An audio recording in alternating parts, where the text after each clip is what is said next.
Did you know that some of history's most courageous acts of resistance are hidden in the shadows? Buried beneath the weight of time, obscured by the victors' accounts, lie stories of defiance, stories of hope, stories of the human spirit refusing to be broken. We're talking about slave rebellions, uprisings against unimaginable odds, fueled by the burning desire for freedom. These weren't isolated incidents, but ripples of resistance that echoed across continents and centuries. Each rebellion, a testament to the indomitable human spirit, a refusal to accept a life shackled by chains. These stories deserve to be told, not just as footnotes in history books, but as powerful reminders of the cost of freedom and the extraordinary lengths to which people will go to claim it. In this video, we'll shine a light on 5 such rebellions, lesser known perhaps, but no less significant in their impact. From the fields of South Carolina to the shores of Barbados, we'll journey back in time to uncover the stories of these forgotten heroes and their fight for a better tomorrow. Imagine waking up one day and deciding today is the day to fight for your freedom, no matter the cost. In the early hours of the 9th of September 1739, a group of enslaved Africans in the colony of South Carolina embarked on a daring quest for freedom, resulting in the Stono Rebellion, the largest slave uprising in the British mainland colonies before the American Revolution. The Stono Rebellion, named after the river near where it began, wasn't just a spontaneous outburst of frustration. It was a meticulously planned rebellion, a testament to the courage and strategic thinking of those who dared to challenge their oppressors. On that fateful Sunday morning, a literate enslaved man named Jemmy, also known as Cato, led a group of about 20 enslaved men who gathered near the Stono River, southwest of Charleston. Their initial act of rebellion was to break into a storehouse, where they armed themselves with guns and ammunition. The group, now heavily armed, marched southward chanting "Liberty" and calling for other enslaved Africans to join them. Their destination? Spanish Florida, a beacon of hope, promising sanctuary and a chance to live as free men and women.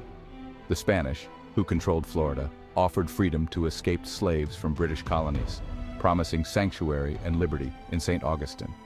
This promise of freedom became a beacon of hope for the enslaved Africans in South Carolina, fueling their desire to escape the harsh conditions of plantation life. As they moved, the rebels burned plantations and killed about 20 white colonists who attempted to stop them. Their numbers swelled to nearly 100 as more enslaved people joined the march. The insurrectionists were driven by a desperate hope to reach Spanish Florida, where freedom awaited. The rebellion's initial success was short-lived. South Carolina's Lieutenant Governor William Bull encountered the rebels and promptly organized a militia response. By the afternoon, the militia had caught up with the insurgents near the Edisto River. In the ensuing battle, many of the rebels were killed and the rest were captured and later executed or sold off to the West Indies. The colonial authorities quickly moved to suppress the rebellion and prevent future insurrections. They enacted the Negro Act of 1740, which severely restricted the freedoms of enslaved Africans. This legislation prohibited enslaved people from growing their own food, assembling in groups, earning money, and learning to read. The act also tightened the control of slave patrols and imposed harsher penalties for rebellious behavior. What happens when an enslaved blacksmith dreams of an insurrection that could topple an entire city? Gabriel's rebellion, led by the courageous blacksmith Gabriel Prosser in 1800, was a daring attempt to overturn the oppressive institution of slavery in Virginia.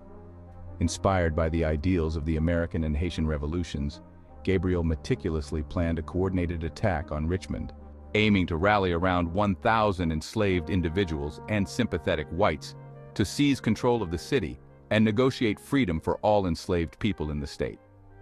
However, a severe thunderstorm on the night of the planned attack thwarted their movements, leading to delays and, ultimately, betrayal by 2 enslaved men. The subsequent crackdown by the Virginia militia resulted in Gabriel's capture and execution, along with 25 of his co-conspirators. Despite its failure, Gabriel's rebellion profoundly impacted the antebellum South and the fight for abolition. It exposed the deep fears of slaveholders and highlighted the pervasive desire for freedom among the enslaved. The rebellion prompted stricter laws to control enslaved and free blacks. Yet it also fueled the abolitionist movement in the North, inspiring figures like Frederick Douglass to argue for the end of slavery. Gabriel's legacy endures as a symbol of resistance and a reminder of the moral urgency of the fight for liberty and equality in America. Picture the largest slave revolt in United States history, one that could have altered the course of the nation. The German Coast Uprising of 1811 was a powerful, albeit under-recognized moment of defiance in U.S. history. It erupted along the Mississippi River's German coast in modern-day Louisiana. The German coast, named for the German immigrants who had settled there earlier, was home to vast sugar plantations, fueled by the forced labor of enslaved Africans. Life on these plantations was brutal, marked by backbreaking work, relentless cruelty, and the constant threat of violence. Sparked on the 8th of January by Charles Delande, an enslaved overseer, the rebellion saw between 200 and 500 enslaved Africans rising against their oppressors. Armed with tools, knives, and a few firearms, the rebels moved from plantation to plantation, gathering more supporters as they marched toward New Orleans. Their unity and determination were evident as they carried banners and drums, symbolizing their fight for freedom. However, the revolt quickly drew the attention of alarmed white planters who mobilized militias with support from U.S. troops. On the 10th of January, the better-armed militia forces confronted the rebels near Norco, Louisiana, decisively crushing the uprising. In the aftermath, around 95 insurgents were executed, with their heads gruesomely displayed along the river as a warning. Despite its brutal suppression, the German Coast Uprising stands as a testament to the courage and resilience of enslaved Africans, highlighting their relentless struggle for freedom in the face of immense adversity. Can one man's legacy ignite the flames of revolution? In Barbados, the name Bussa is synonymous with the fight for freedom. On this small island nation in the Caribbean, where the sun-drenched beaches belie a dark history of slavery, the name Bussa still echoes with the power of resistance. The Bussa Rebellion of 1816, also known as the Easter Rebellion, was a significant slave uprising in Barbados that dramatically challenged the British colonial regime. Named after its leader, Bussa, an African-born enslaved man who worked as a ranger on Bailey's plantation, the rebellion was fueled by harsh working conditions, severe punishments, and the enslaved population's growing awareness of the abolitionist movements gaining momentum in Europe. Bussa, alongside other key figures like Washington Franklin and Nanny Grigg, meticulously planned the revolt, aiming to coincide with Easter when plantation activities were relatively subdued. On the night of the 14th of April, 1816, Bussa and his followers initiated their rebellion. The insurgents, numbering around 400, attacked plantations, setting fire to cane fields and buildings and seizing weapons to fight their oppressors. The rebellion quickly spread across the island, with slaves joining the cause, eager for freedom and justice. Despite their determination and initial successes, the rebels faced formidable resistance from the colonial militia and British troops, who were well-armed and better organized. After 3 days of intense fighting, the rebellion was brutally suppressed. Bussa was killed in battle, and many of his followers were captured and executed, while others faced severe punishment. The aftermath saw the imposition of even harsher controls on the enslaved population. However, the Bussa Rebellion had a lasting impact, highlighting the unyielding spirit of the enslaved Africans and adding pressure on the British government to advance the abolition of slavery, which finally came with the Slavery Abolition Act of 1833. Bussa remains a national hero in Barbados, symbolizing the relentless fight for freedom and human dignity. What if a rebellion was led by someone who believed freedom was divinely sanctioned? The Demerara Rebellion was a fight for liberty inspired by faith. In the lush rainforests of Demerara, now part of Guyana, on the northern coast of South America, a different kind of revolution was brewing. It wasn't fueled solely by anger and resentment, though those emotions were certainly present, but by a deep and abiding faith, a belief that freedom was not just a right, but a divine promise. The Demerara Rebellion of 1823 was a pivotal slave uprising in the British colony of Demerara Essequibo, modern-day Guyana. Led by Kwamina, a deacon in the local Baptist church, and his son Jack Gladstone, the rebellion was primarily motivated by the harsh conditions and brutal treatment endured by the enslaved population.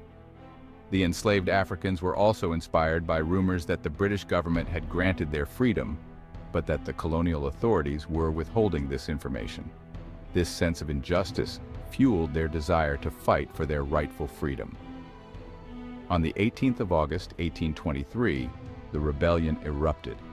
Thousands of enslaved Africans rose up against their oppressors. The rebels, who largely refrained from violence under Kwamina's guidance, aimed to take control of the plantations and negotiate their freedom. However, the colonial militia and British troops quickly mobilized to suppress the uprising. The confrontation turned violent, and the well-armed colonial forces decisively defeated the rebels within a few days. The aftermath was brutal. Many of the captured rebels were executed, and Kwamina was killed, while others faced severe punishment. The Demerara Rebellion had far-reaching consequences. It drew significant attention in Britain, sparking debates about the morality and sustainability of slavery within the British Empire. The harsh repression of the revolt and the execution of Kwamina, who was seen as a martyr, galvanized the abolitionist movement, contributing to the eventual passage of the Slavery Abolition Act in 1833. The rebellion stands as a testament to the courage and resilience of the enslaved Africans, highlighting their enduring fight for freedom and justice despite overwhelming odds. Thank you for joining us on this journey through history's lesser-known slave rebellions. We've explored stories of courage, resilience, and the unyielding pursuit of freedom, stories that deserve to be remembered and honored. From the rice plantations of South Carolina to the sugar fields of Barbados and the rainforests of Guyana, these rebellions remind us that the fight for liberty is often a long and arduous journey, marked by both triumphs and setbacks. If you found these stories as inspiring and important as we do, please like and comment on this video. Let us know which rebellion intrigued you the most. Share these stories with your friends and family. Keep the conversation going. Because the more we learn about the past, the better equipped we are to create a more just and equitable future. And don't forget to subscribe for more historical explorations. Together, let's continue to uncover the hidden stories, the forgotten heroes, and the enduring legacy of those who dared to fight for a better tomorrow. Until next time, keep seeking the truth and honoring the past.